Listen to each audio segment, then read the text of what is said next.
Is sugar bad for you? What is sugar anyway? Well, when we talk about sugar, most of us think about the sweet, crystalline substance we often sprinkle on our morning cereal or stir into our coffee. That's table sugar, also known as sucrose. But sugar, in its broadest sense, is more than just the sweet stuff in the sugar bowl. It's a type of carbohydrate, an essential energy source for our bodies. Now, table sugar has been linked to various health concerns, from weight gain to diabetes, and even inflammation. It's easy to demonize sugar considering these associations, but it's crucial to know that not all sugars are created equal, and the effects on our health can significantly vary.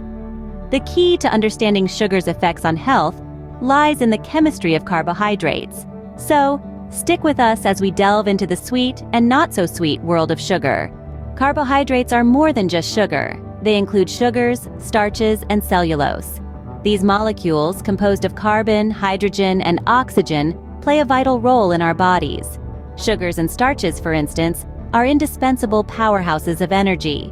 When these carbohydrates are broken down and absorbed into our bloodstream, they fuel our daily activities, from the mundane to the marathon.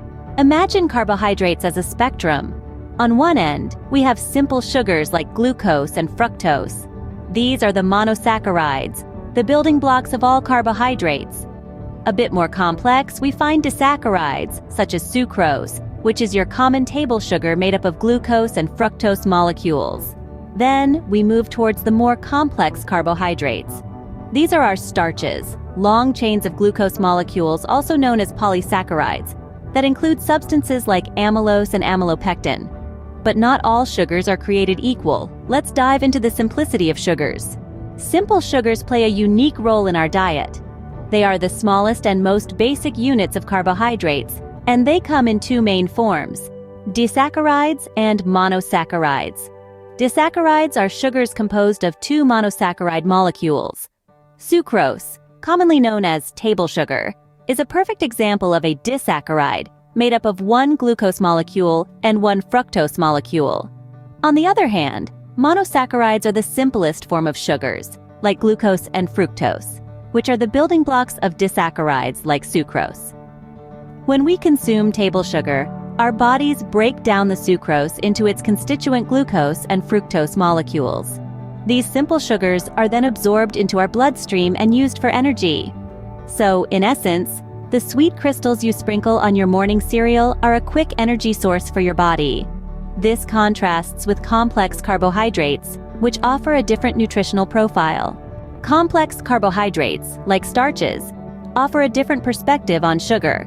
These are polysaccharides, such as amylose and amylopectin, forming long chains of glucose molecules. When you think of complex carbs, think of a string of pearls, where each pearl is a glucose molecule. The longer the chain, the more complex the carbohydrate.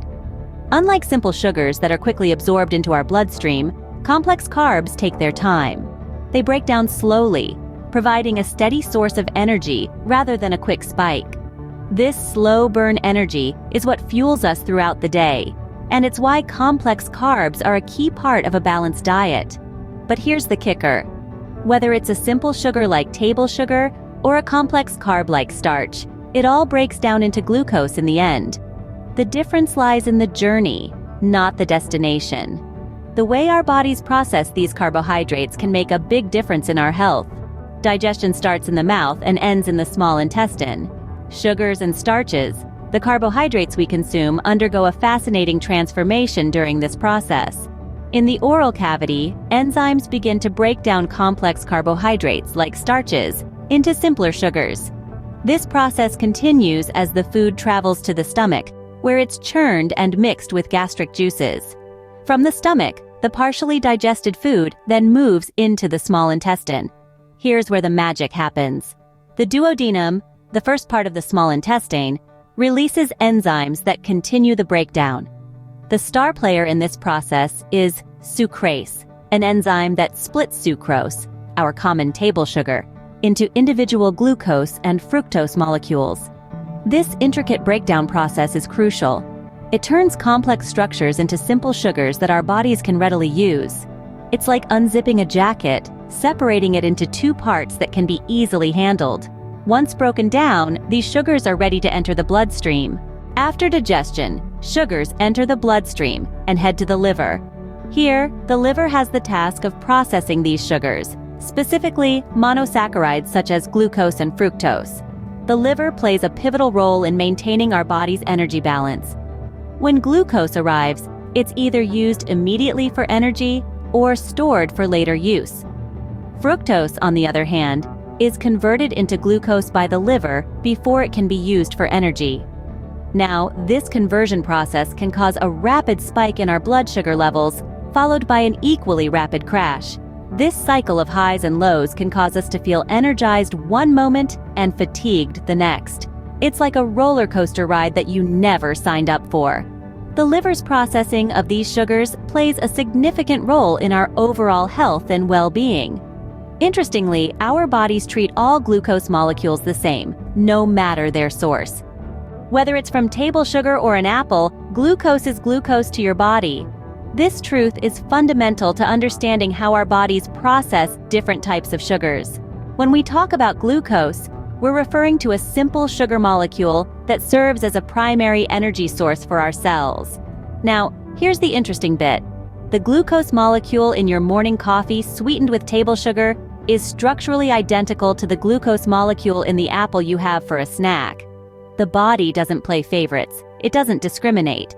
Whether the source is an added sweetener or a piece of whole fruit, glucose is recognized and used in the same way. That said, it's important to remember that although these glucose molecules are identical, they don't come alone. The foods they hitch a ride with can carry vastly different nutritional profiles. So while the body can't distinguish between glucose molecules, it certainly experiences the difference in their sources. But that doesn't mean all sugar consumption is created equal. Sugar can provide empty calories and lead to overconsumption. Let's delve into this. When we talk about empty calories, we mean those that provide energy, but little to no nutritional value. That's sugar for you. It's like fueling your car with premium gasoline, but neglecting the oil change. It might run, but not optimally. This lack of nutritional value is one reason why sugar can be consumed in excess without satisfying our hunger. It's like a masquerade ball for our stomachs. We're eating, but the real nourishment is nowhere to be found. And then there's the issue of weight gain. The excess sugar we consume gets stored as fat, creeping up on us like an unwelcome guest. This accumulation can lead to obesity, heart disease, and other health complications.